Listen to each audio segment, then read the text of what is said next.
Welcome to Standing on the Edge with DJ Randy on BFAM 109.6. Today is Friday, October 22nd, and today we'll be talking about the fact that inflation is upon us on the edge of the coin. We also have the topic of the number 2 thing you absolutely need to learn during Think Like the Rich. And today's personal story will be, should I just get a job instead? Finally, we finish up the show with what would happen if. Now, folks, I am still in need of sponsors. If you love this content and you would like to see the show continue, consider becoming a partial sponsor of Standing on the Edge. I have a GoFundMe page set up, and I share it via Facebook, and it's also labeled, if you go straight to GoFundMe, it's labeled Standing on the Edge. And there are dashes between each of the words, standing on the edge. And if you need the link, just send me an email at joinmeattheedge@gmail.com. Joinmeattheedge@gmail.com. That's double T's, double E's, like usual, at gmail.com. Or you can telephone the station, BFAM 109.6, at 678-383-4378 with your contact information, and they can go ahead and get that to me as well. You are listening to Standing on the Edge. When we come back, it's time for the edge of the coin.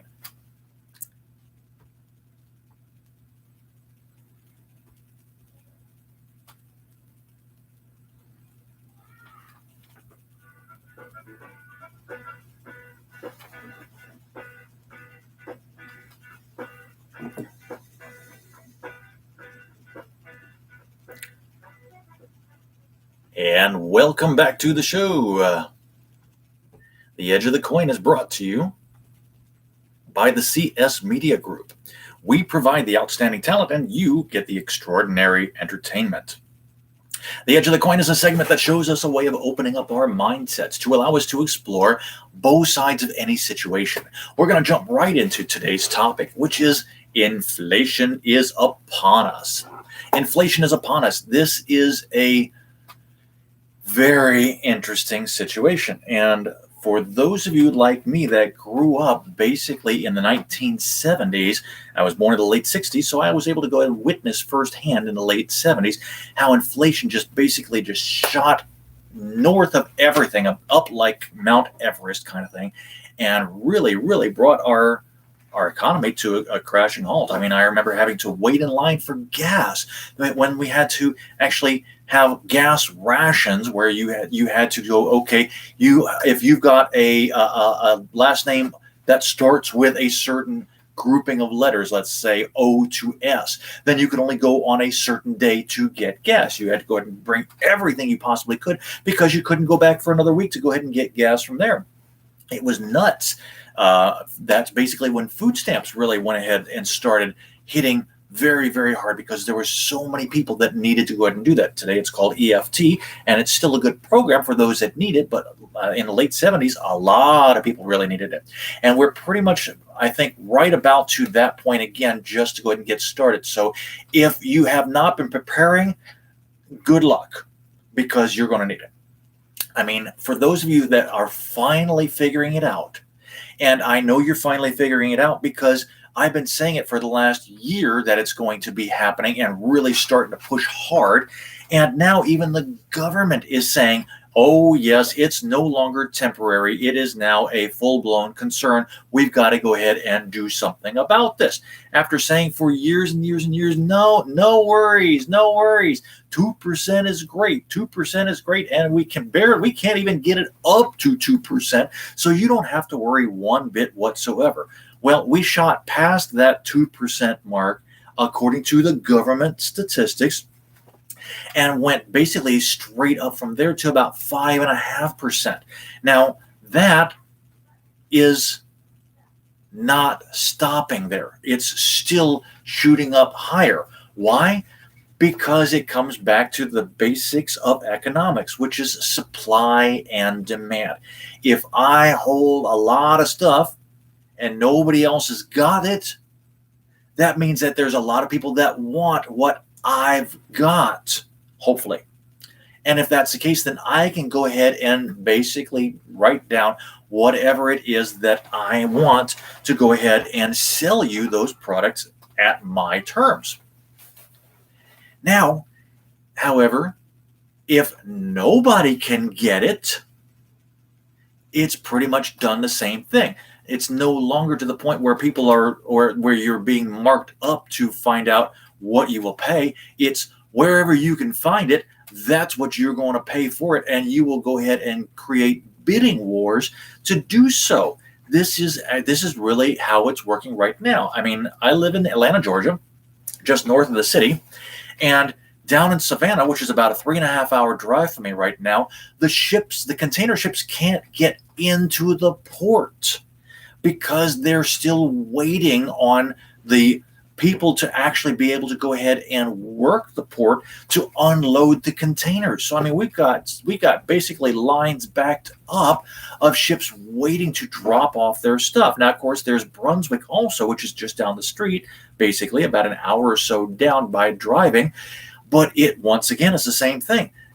You can't go ahead and unload it there because they don't have the people to unload it. Once you finally get it unloaded, then you need to go ahead and start moving it, shipping it out to other places all around the country here in the United States. Savannah is one of the best ports for that because it's sitting on, number one, a very easy and lucrative trucking route, which goes up to the north, the northeast. It goes up to the Midwest. It goes out to the West. It goes down to Florida. So there's a lot of places it can go ahead and go to from there. It also has a shipping line via train. So the trains do the same thing. They hit the Northeast. They hit the Northwest. They hit the West and the South, and moving on. And the train system, of course, is what we've been relying on for a very long time here in Georgia, basically since the Civil War and before. And it goes pretty much everywhere.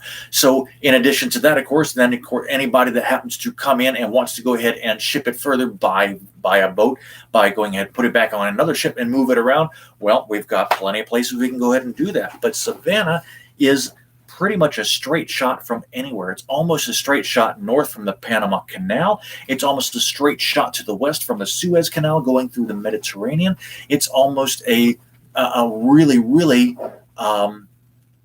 It literally, it is a great place to go ahead and get anything. If somebody wants to come across from Africa, it's just straight across the Northwest and bam, right there. And it allows all kinds of things. But like I said, they're backed up.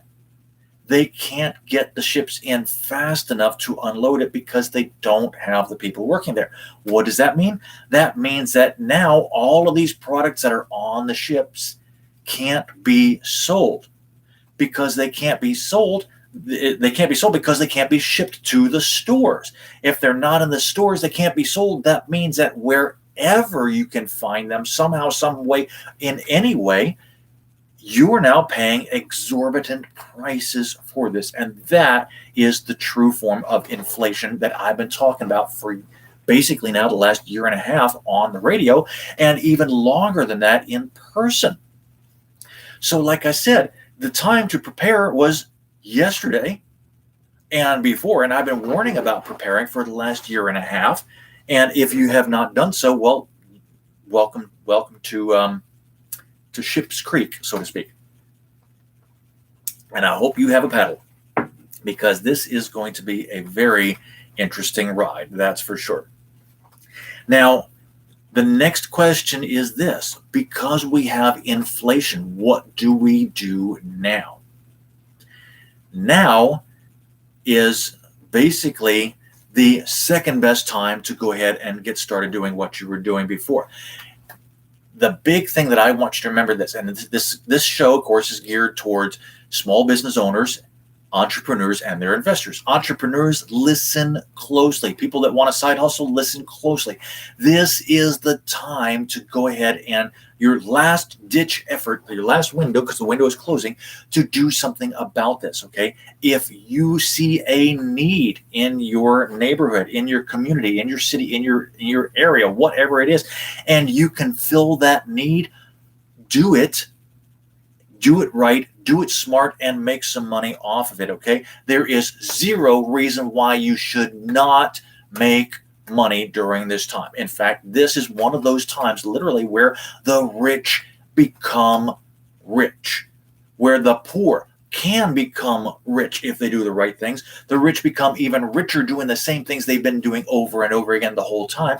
And the super rich become uber rich. I mean, this is literally one of those times right now. What can you do? Like I said, look for a need. Okay, right now, all the weather alerts are telling us that it's going to be a long, cold, hard winter.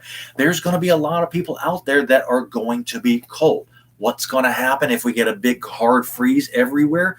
First thing that's going to happen is the power lines are going to get saturated, probably snapped, and boom, there goes power.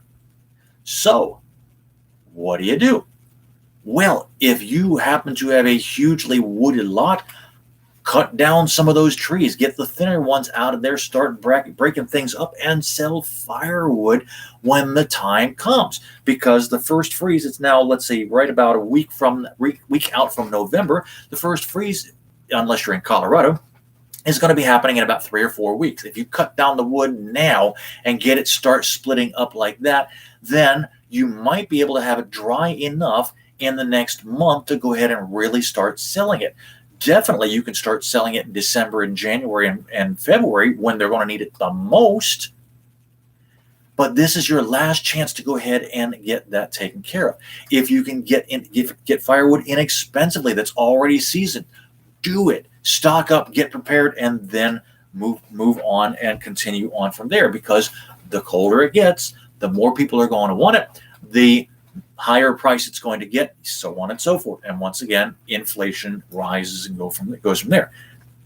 Now you stack that on top of the fact that we're still in certain parts of our country at huge job losses. I mean, in some areas of our country right now, it's up to 15%. Now, of course, the government's statistics are going to tell you differently, but that's because what they do is those particular statistics take only into consideration the fact that the people without jobs have only been without jobs for 6 months. After that 6 months, they go and push them aside and move on from there. And that's how they get around their little statistics going, yeah, things are getting better. But if you look at the long-term statistics, you take into account the people that have been out for over 6 months. In New York City, they've been out for a year and a half in a lot of cases. That's a long time to go ahead and do that. Here in Atlanta, we see tents going ahead and lining up the streets sometimes out on the West End because people are out of houses since they don't have the jobs. It still happens. It's still happening in every big major city. There are some cities, however, where it's completely opposite. Jobs are being boosted like mad. I mean, out in Wyoming, in Idaho, in Montana, certain parts of Montana, in over there in the Northwest, and doing so certain parts of Washington. Most of Washington is not that case, but certain parts of Washington are doing it. A tiny bit of Oregon is doing it. Northern California has certain pockets and areas. Nevada, Utah, all of those areas right in there are literally screaming for people to come and get jobs. They've got jobs waiting, but people aren't moving there for whatever reason. Now, that, of course, is also in flux because a lot of people have just moved into Idaho. A lot of people have just moved into Nevada. A lot of people have just moved into what's the other one? Wyoming. Wyoming was a big one where people really massively flocked into, although it's still considered the least populated state that we have here in the United States. So there's ways to get around this. But you've got to make the decision now to do something about it and understand that everywhere you go, there's going to be a trade-off of something, okay? If you want to go and get yourself a job and you move to Idaho, great, fabulous, well done. If you're moving from Tennessee, Georgia, North Carolina, South Carolina, Florida, anywhere in the Southeast, the first thing you got to remember is you got a 2-day hard drive to get there. Secondly, winter's already on them. They're starting up their winter right now and have been for the last 3-4 weeks. Colorado got their first real snow of 7 inches a month ago. These things happen, so you've got to be prepared for that, okay? If you want a job and you want to go out there and you get it, great, go ahead and do so. You're probably going to go ahead and pay a little more money trying to find a place to go ahead and rent because it's wintertime and people want to go ahead and get and stay warm and not move out. That's just always the case. Inflation's on us. There's nothing we can do about that right now except to go ahead and use what we've got as we've got and use it for our own little personal economy and take the inflation that's bad outside and make it good in terms of us, because then we can go ahead and turn around and really start creating things. You don't necessarily even have to worry about selling it. You can barter for other things that you need to go ahead and do. And I went ahead and mentioned this a year and a half ago also. If you've got a ton of firewood, people are going to need it, and you need structures to go ahead and make bread, like flour, sugar, and eggs. You need all those things. Trade it off.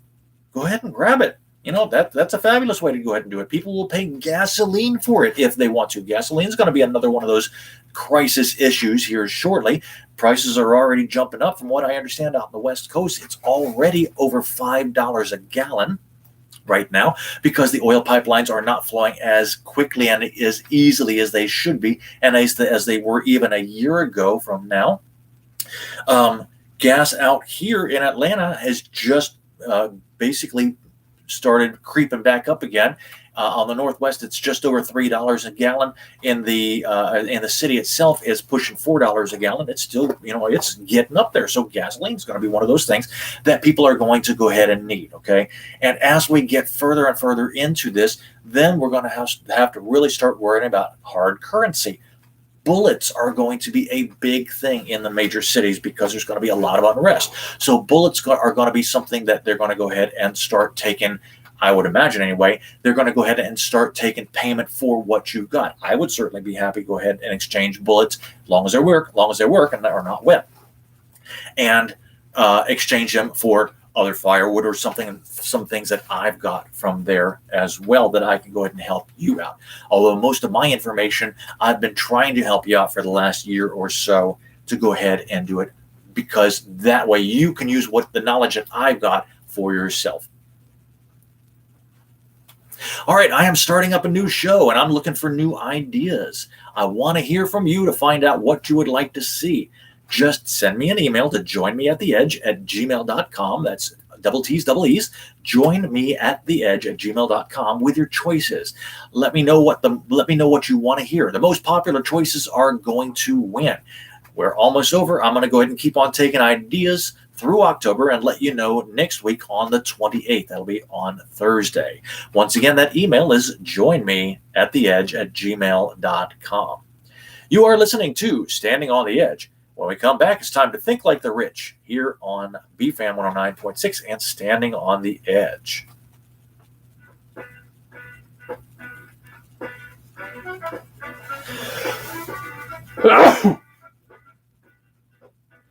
Excuse me.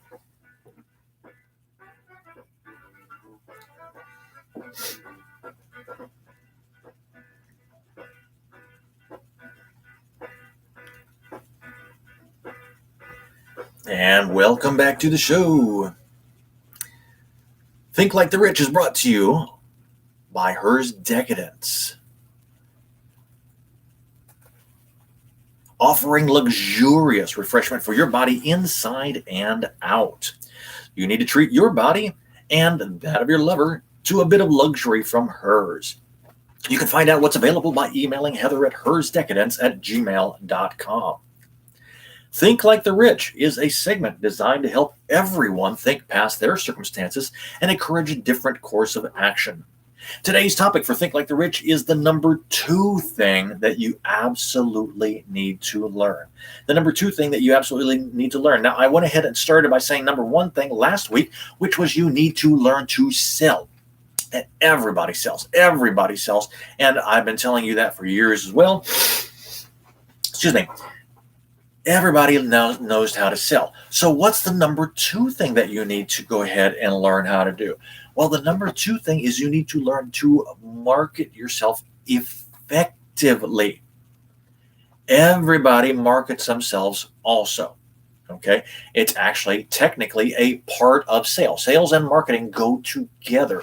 If you were to go ahead and look in Well, the way that I like to go ahead and describe it is this. You've got sales on top of marketing, okay? Sales on top of marketing. You've got to be able to market something in order to go ahead and get sales to do it. And your sales are going to be divided by your marketing, because if you want so much in sales, you've got to make sure you have so much in marketing. And it's not necessarily equal. There's a lot of different equations you can go ahead and use for those of you that are math geeks. A lot of different equations you can go ahead and do to equal this, okay? Sometimes, depending on where you go, it's going to be one marketing thing to one sale, one market to one sale. And that's a nice even factor, 1-to-1. And that's a great even trade-off right there. If you're doing 1-to-1, then you're breaking even, and that's excellent. Most of the time, for those of you that are just starting and are new to this, then you're going to find that it's more than just that. You're going to have to market yourself to 7, 8, 9, 10 people to get that one, a 10-to-1 ratio. Or you're getting 1/10 of what it is that you want to go ahead and do. All right. And that is normal. Normal 10-to-1 ratio. Yes, it is. The getting started and you've never done it before, that's where it really starts hitting home for many people. Why? Because they don't realize that if you're just brand new starting out, you've never, ever done it before, there are times when you're going to have to go ahead and market yourself as an unknown to at least 100 people to get one sale. 100-to-1. That's a horrible ratio. But that's what happens if you don't know what you're doing. Now, that's why I'm saying the number 2 thing you need to learn is marketing. Marketing is not just putting your name out there. It's not hanging up your shingle from the front of your door saying, hey, I got this for sale. That could be a small part of it. If you go ahead and listen to your professors at school, they'll tell you, well, that's really all you have to do is you have to go ahead and take your sign, hang it up, and people know you're open for business. Unfortunately, it just does not work as well that way. Why? Because that's considered bringing in foot traffic. You want the people walking by your store and to go ahead and draw them in. Well, that's great. If you happen to place your store smack dab in the middle of a crowded area where people are going, let's say you're going to have 1,000 people walk by every single day, twice a day, going past your store, 1,000 people going forward, 1,000 people going back to their cars, and they're going to go ahead and see it. Well, that's a nice little draw for foot traffic. But once again, you are limiting yourself to 1,000 people. 1,000 people. They probably will not come in more than once that day. Sometimes they will, but definitely don't count on it, okay? But out of those 1,000 people that are walking by, they might want what you've got for sale. They might need what you've got for sale. But most of the time, they're just walking by going, oh, that looks nice. Maybe one day I'll pick that up. And it just happens to be that way. So in reality, even with the foot traffic of 1,000 people a day walking by twice by your shop, out of the foot traffic, you're probably looking at somewhere in the neighborhood of around 50 people. 50 people to come in. Now, that's a 0.5% return on your marketing. 0.5%. Not very nice, is it? No. So you need to do other things. Well, right now, people go ahead and start up their businesses and they go, okay, well, I don't have a lot of money to go ahead and do this. So we're going to take this nice and short. We're going to bootstrap our way up. And we're going to go ahead and take care of things in that respect. Now, that's great also. Okay, so in addition to hanging out your shingle along the side and showing you that you are open for business, now you're going to go ahead and use the free resources, right? You go ahead and do your Instagram marketing. You go ahead and do your Facebook marketing. You do your YouTube marketing. You do you talk to your friends and your family and go ahead and get them involved. And all it does is it requires time. Time's the big thing. You can go ahead and market yourself on Craigslist, on the certain marketplaces that are out there that I don't know about that will do it. Angie's List might be able to take care of you from there. There's, a lot of free resources, and these are great things to do. Great things to do. But once again, you're marketing to a lot of people that might or might not need or want what you've got. Let's go ahead and take a look and say you're selling firewood, okay? And you're selling firewood in front of a forest. Who wants firewood for sale when they've got a whole 18 acres they can go ahead and chop down for themselves? It's probably not the best use of what you've got from there, okay?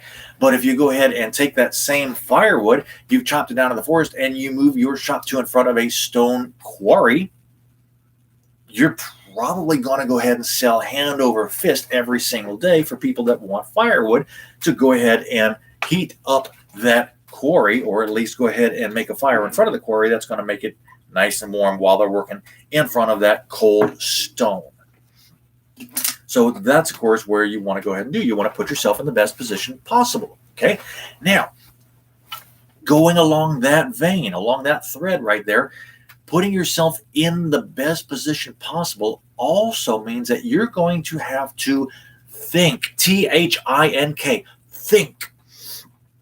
And so many people hate to do this. It's one of the hardest things to do, and most people would rather have somebody else think for them and tell them what to do, okay?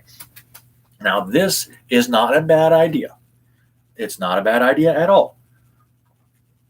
If you know somebody that is able to go ahead and solve your problem and it leaves you free to do something else important, then by all means, pay them for what they know. But you got to be able to make sure you can use that knowledge and or what it is that they're selling in order to go ahead and help you create a better life for yourself. Now, I've been reading a lot of sales and marketing books recently.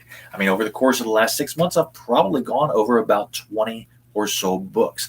Now, I've got several of them on my bookcase that I've collected throughout the years. So one of the most recent ones that I've done is called Marketing to the Affluent. And I went ahead and purchased this book. And believe it or not, this book was actually written in 1981. But the principles still remain the same.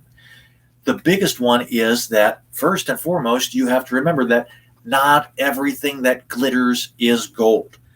The people that look like they are $1 million, they've got several $1 million sitting in the bank. The ones that drive the flashy, fancy cars that are walking around in the Brooks Brothers and or tailored suits, the ones that are living in the $700,000, $800,000, $1 million homes, the ones that are driving around in the Rolls Royces and the Ferraris and the Porsches and the Jaguars and things like that, believe it or not. And this, I'm telling you this right now, in 1980 statistics, and I will go ahead and account it for inflation, okay?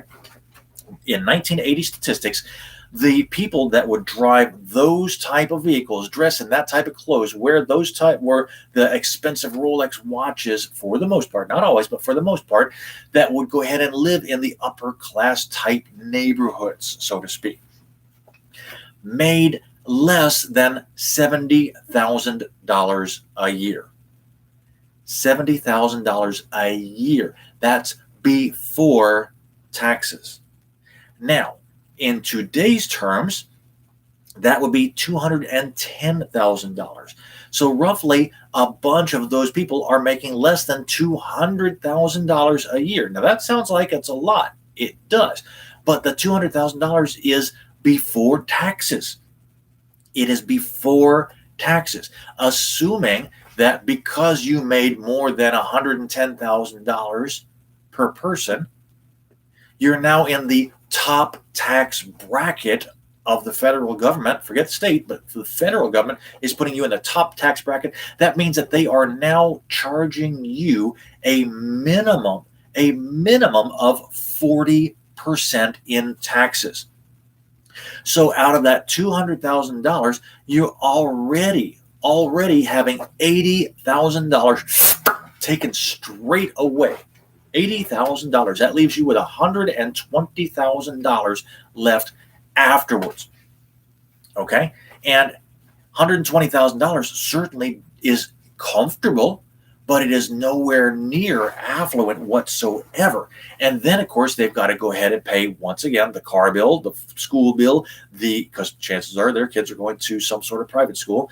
They have to go ahead and pay for food and the utilities. Just like everybody else, they have to go ahead and pay for their kids' activities that are going ahead and doing that. They got the same thing. They've got the same issues, the same problems as everybody else.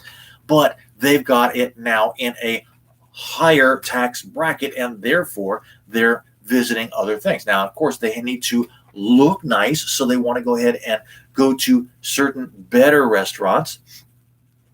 They want to go ahead and go to not just those restaurants. They want to go ahead and also make sure that they are sending their kids to the better schools. So they're looking for that. How you doing, Lee? They want to go ahead and make sure that they're wearing the nicer clothes, so they can go ahead and look that way and attract other things. Okay. Once again, $210,000. That's not a lot of money, but that's what most people think are the millionaires. Now, here's the big secret. Millionaires are not going to tell you. They're not going to show you. And they're certainly not going to go ahead and let the cat out of the bag in any single way possible, unless you are a good friend of them, that they have a lot of money. Why? Because they're smart. They are smart in this. They want to make sure that those people that are out there that they know and are in their little circle of secrecy can go ahead and continue helping them along doing what they need to do.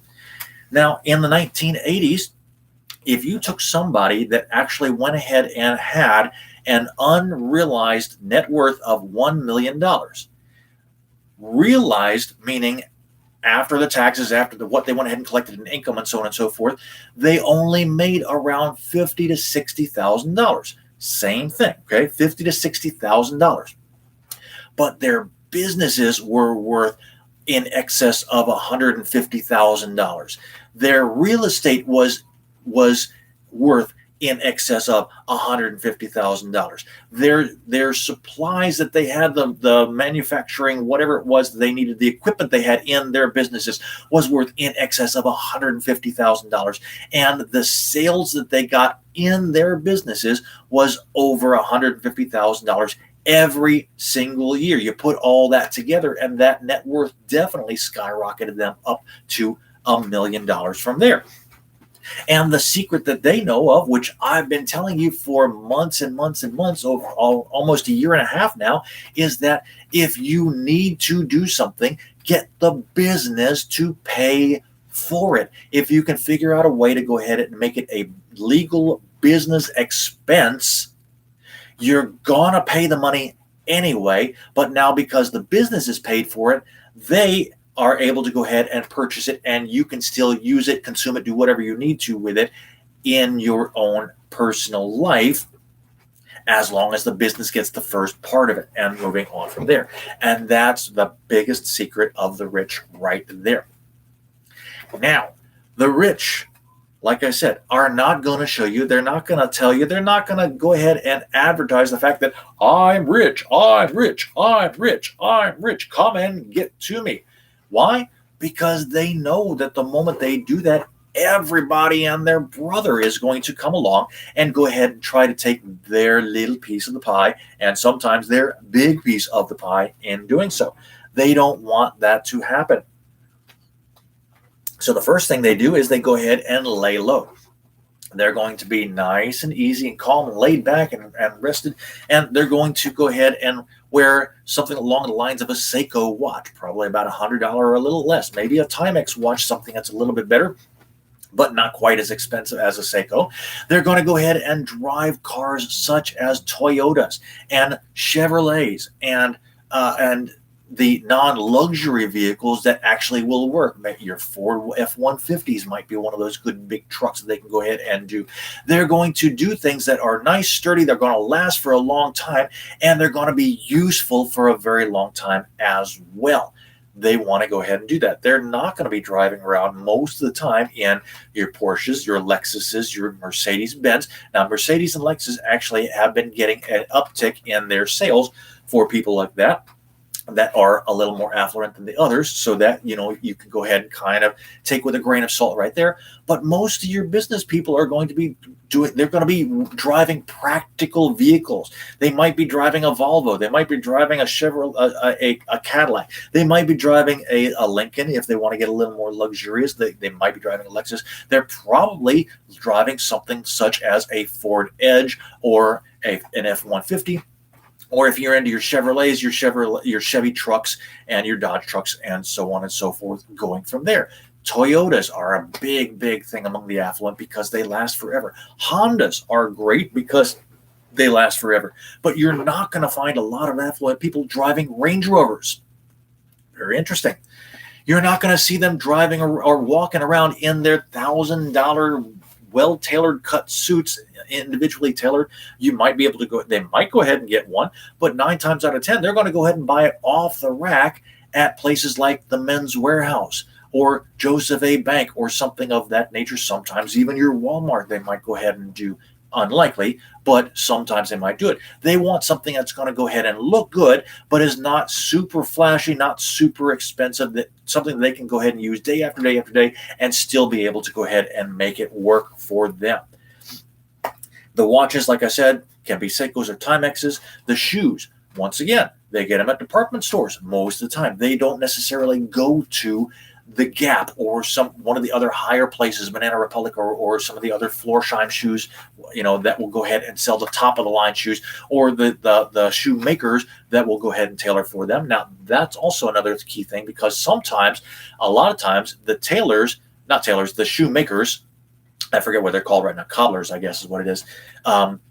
If they are marketing well, they will go ahead and market a very sturdy, decent shoe to go ahead and sell to these people that really, really looks good and lasts for a long time and is not that expensive. So that, again, is one of those things that you have to kind of keep an eye out for.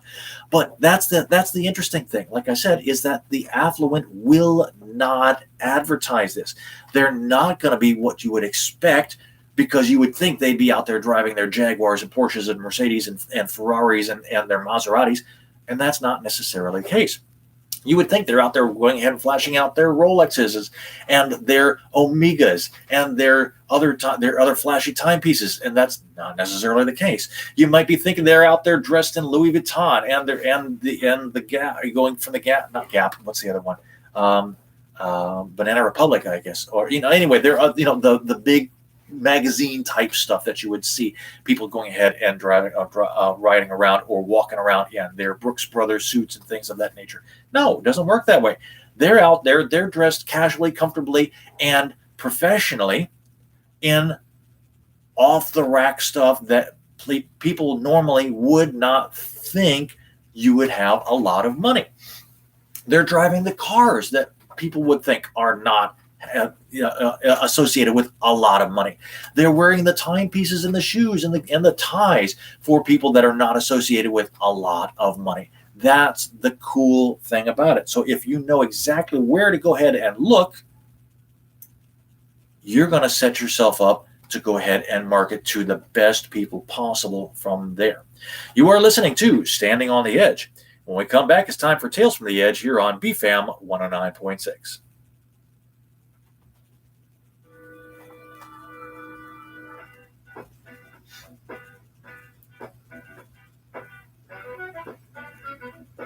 Glad to see you, Lee.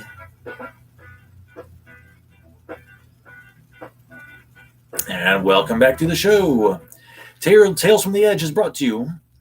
Try this again. Welcome back to the show. Tales from the Edge is brought to you by the HRS Foundations. Investing in future generations to ensure a better tomorrow. Tales from the Edge is a shared personal example of people and situations that I've experienced during my path to growing wealthy. Today's story is, should I just get a job instead? Should I just get a job instead? Now, this is going to be one of those things where you're going to have, as a small business owner, as an entrepreneur, as somebody that's trying to go ahead and break from one tax bracket to the next tax bracket and make it better for yourself, you're going to always come back to this particular thing. And it's always going to be, well, I don't have the work. I don't have the people buying from me. I don't have the people that are out there that I know are out there that want to go ahead and spend the money. They've got their money. I just can't find them. And I've been walking around and I'm tired and my feet hurt and I'm out of gas and I don't have any money for food and stuff like that. And you're always in the back of your mind, constantly having that same old thought that's been drilled into us since we were kids, which is go out and get a job. Go out and get a job. And so today's story is, should I just go ahead and get a job? I mean, there's so many things that are going on, and things are horrible, and the places are out there, and there are jobs, but they're usually crappy jobs, and there's some stuff that's going on out there, and inflation's getting skyrocketing, and gas is getting higher, and I just don't have the money. Well, guess what? That's going to be the same no matter where you go. That will be the same no matter where you go. Why? Because it's difficult to break through to the other side, as the song says. Break on through to the other side. It is difficult to do so. But once you get there, you definitely won't want to go back. However, if you stop trying to break through, it gets worse. It is not a case of, well, I can stop here and always come back to what I did before again. It does not work that way. It doesn't work that way. Think of it this way, okay? The inmate in a prison that's trying to go ahead and break out of that prison, he wants to exploit the weaknesses. And so he goes ahead and he gets we'll just say he finds his little knife or something or else, and he goes ahead and starts digging at the wall, and he starts going ahead and pouching and making a hole and so on and so forth. And he goes ahead and he gets tired and he gets sloppy and he starts leaving trails and crumbs of powder left all in his cell because he didn't clean up as good as he could have, as he would have, as he should have, and so on and so forth. And therefore, when they make a prison inspection or a cell inspection, the warden and or the guards come along and they say, "What is this? What's going on?" And they really start looking deeper. And boom, next thing you know, they found the hole. Well, does this mean that they go, "Oh, that's okay, we're just going to go ahead and patch this up and let you go"? No, it doesn't. They move that prisoner out of that cell, place him in another cell that's more difficult to get to than where he's at right there. They go ahead and redo the whole wall and or cell itself to make sure that the next person in there can't do the exact same thing. And it makes it harder. You cannot just pick up where you left off. If you stop trying to break through, you will have to start over again from the beginning, and sometimes in a harder area. That's the other big thing. Remember, so when you hear that little message that says, "I need a job. I need to go ahead and really go ahead. I really need the money. I need to go out and I need to do something that's going to go ahead and give me some money." Well, okay, you know what? If that's the case, then pick up a side hustle. If you need to pick up a job, but don't stop pushing. Don't stop pushing at all. Don't rely on that job, okay? Why? Because first and foremost, number one, you're not guaranteed that job will be there forever. Secondly, you're using up more of your time that you've got for a finite amount of money. You can only earn so much money during that time. And finally, the worst part about it is that it takes time away from what you would have done trying to search for the people to market to get your business moving and going and working well for you. All of those are strikes against you. It makes it harder. For what? For a measly $15 an hour that you might be able to work a 4-hour, 5-hour, 6-hour day? And if you go ahead and get lucky and you work a 8 or 10-hour day at $15 to $20 an hour, and there are some jobs that will go ahead and do that, then once again, you're taking away from what you did before. Okay, now I'm going to go ahead and use this in my terms, because as a DJ and as a host, I go ahead and depend on people to go ahead and pay me money while I'm doing my shows. And I typically get, I'm going to let the cat out of the bag on this one here, I typically start off about $75 an hour. $75 an hour, and then move up from there. Now, of course, depending on what I'm doing, it might take a little bit more, a little bit less, and it's right around there for the most part, okay? But because of that, if I then take into consideration the preparation and the gas time going to and from, and the marketing to the places and trying to get there, and so on and so forth, on a regular basis, that actually brings it down to roughly about $20 to $25 an hour after everything is said and done, because I have to go ahead and include all of that together. Now, that's still not a bad price. That's not a bad wage at all. But if I go ahead and say, well, okay, this is great, I'm making $20 to $25 an hour, but I'm only working 20 hours a week, then now all of a sudden you're thinking to yourself, well, okay, I've still got bills to pay. I need to go ahead and try to, maybe I should just go ahead and get a job at Amazon. Maybe I should just go ahead and get one of those. They're hiring drivers, and they want to go ahead and start them off at $15, $16, $17 an hour. The worst part about that is that you have to dedicate 10 hours a day, 10 hours a day to go ahead and get your route done. Now, out of a 24-hour day, that's a long time. That's almost half of your physical day right there. And most of the time, it's more than what most people would work. So when they get off from doing that, they are tired. They are drained. They don't want to go and do something else.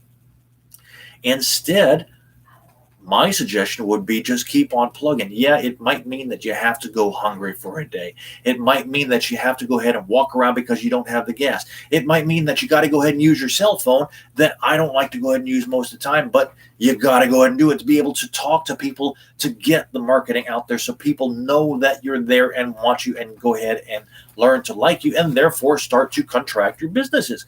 And once they do that, then it becomes easier to do the next one. And you do it again, and it becomes easier to do the next one. Once you break through and you understand the success that you're having, it becomes so much simpler, especially if you can go ahead and put yourself in a position where you are talking to the right people, and you're trying to go ahead and offer them the product that they need, not what you have necessarily to sell, but what they need.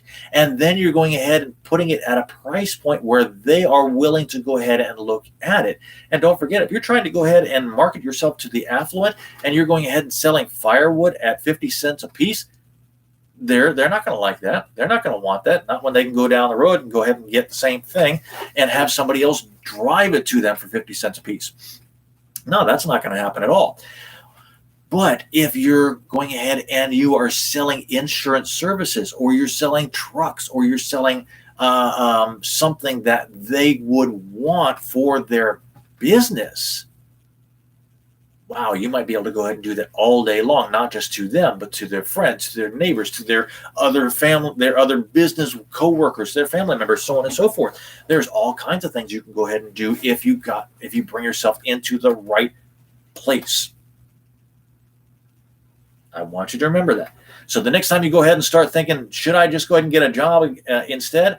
I'm going to go ahead and say, no, keep pushing. Yeah, it's going to be hard, but once you break through, wow, that's going to be the best thing you possibly can go ahead and do. You are listening to Standing on the Edge.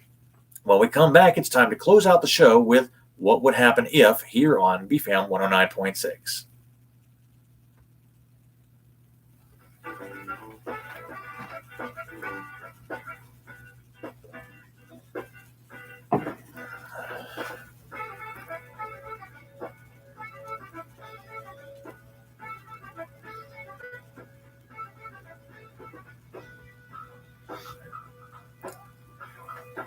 Welcome back to the show.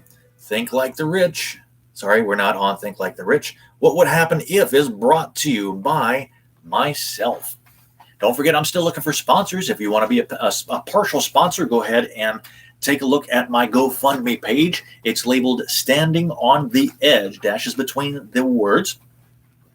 And I want you to go ahead and remember, you can call the station also at, let me find that number, you can send me a text to 470-554-2134. You can send an email to joinme@theedge@gmail.com.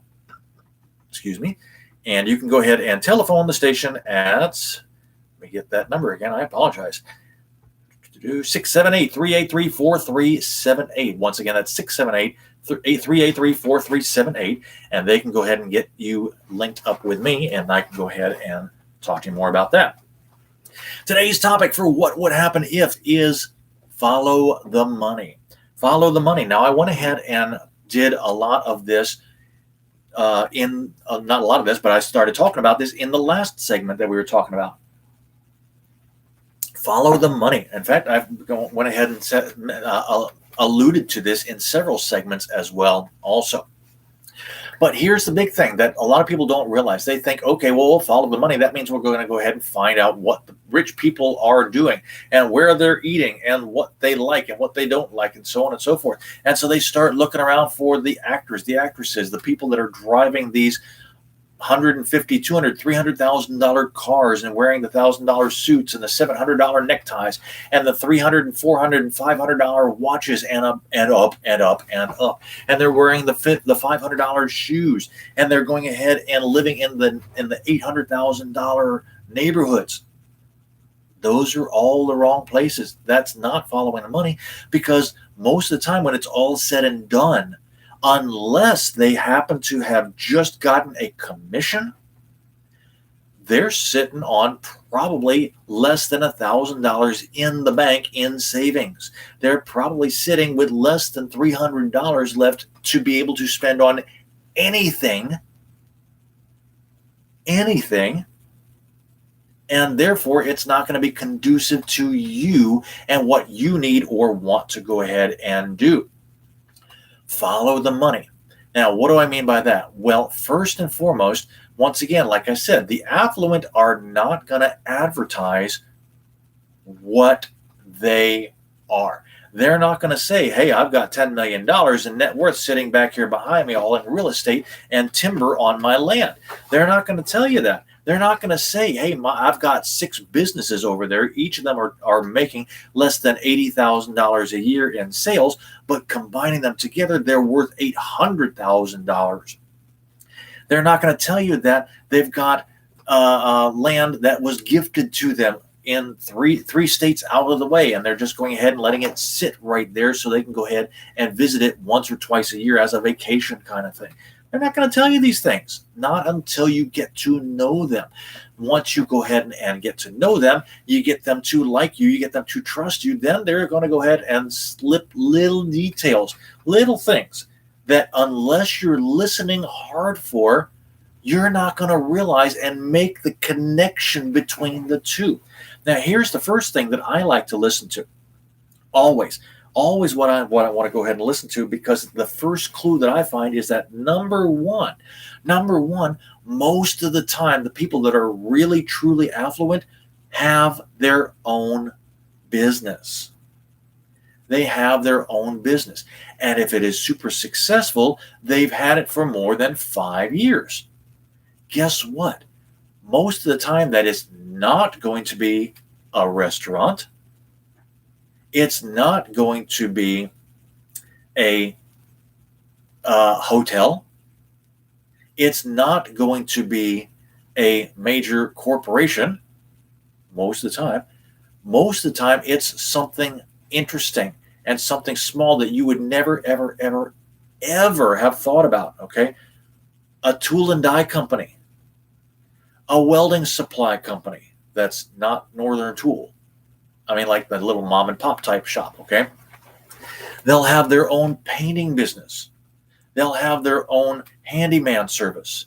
They'll have all kinds of all these other things that you never, ever, ever would have thought about and go, but that's dirty. That's gross. That's yucky. Nobody would want to go ahead and do that. And the only people that go ahead and buy things from them are the people that go ahead and use the supplies, such as the welders and the crane operators and so on and so forth. But guess what? There are other people as well that use those things. Also, there are the building superintendents that go ahead and purchase those items. They are the people that own the skyscrapers, or at least are contracted for building the skyscrapers and the new buildings.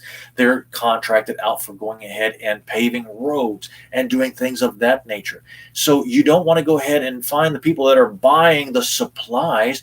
You want to look for the people that are selling the supplies and market those sellers.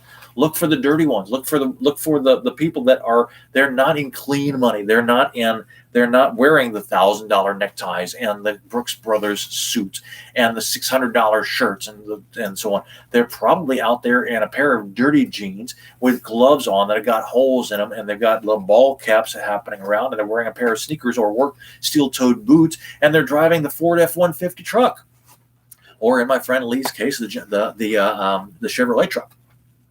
In any case, it's the hidden money that you're looking for. And if you follow the clues, follow the money, that's where you really can go ahead and start getting your connections. Once you've got the connections, then you go ahead and start selling what it is that they need. Okay? And what is it they need? Well, the person that owns their own company, that has it tied up, has most of their money tied up into the company, is probably going to need sooner or later a new truck. They're probably going to need sooner or later new tools. They're probably going to need sooner or later generators to go ahead and help run the business. They're probably going to need sooner or later tires that are getting onto the trucks themselves. They're probably going to need later on items such as a new place to put their money, better banking. They will probably need insurance of certain types for those companies. There's all kinds of things that you can go ahead and do selling to the owner of that company. And if you go ahead and go straight to the owner itself, 9 times out of 10, you're going to find that nobody else is doing the same thing. And you've got a clear shot, wham, at making great sales. And very possibly, if they like you enough, then you can go ahead and be contracted as their preferred supplier. This is a fantastic place to be. Trust me, a fantastic place to be. Follow the money. If you follow the money, you're going to find the people that are hiding in plain sight, as I've been telling you for the last year and a half. You're going to find the people out there that are willing to go ahead and purchase the stuff that they need, as opposed to the stuff that some people think that they want. And you'll be able to put yourself in a position not just for one sale, but for multiple sales, because they know other people. That's the marketing secret right there. Follow the money. Now, I'm not going to tell you how to find those people. That's up to you to figure out, because if I were to hand that to you on a silver platter, you wouldn't do anything with it. You wouldn't. I need you to think. I need you to take action. I need you to do something. And therefore, you can join me on the edge. You've been listening to Standing on the Edge. Here's a shout out to my sponsors. They are DJR Entertainment, the CS Media Group, Hers Decadence, and the HRS Foundations. My next show is going to be next Thursday, October 28th at noon, where I'm going to go ahead and tell you what the number one item for the new show that I'm looking to go ahead and start up will be. But until then, I want you to remember, expand your awareness. Think of something every day to help you on your path, and hopefully soon I'll see you joining me on the edge. Have a great weekend.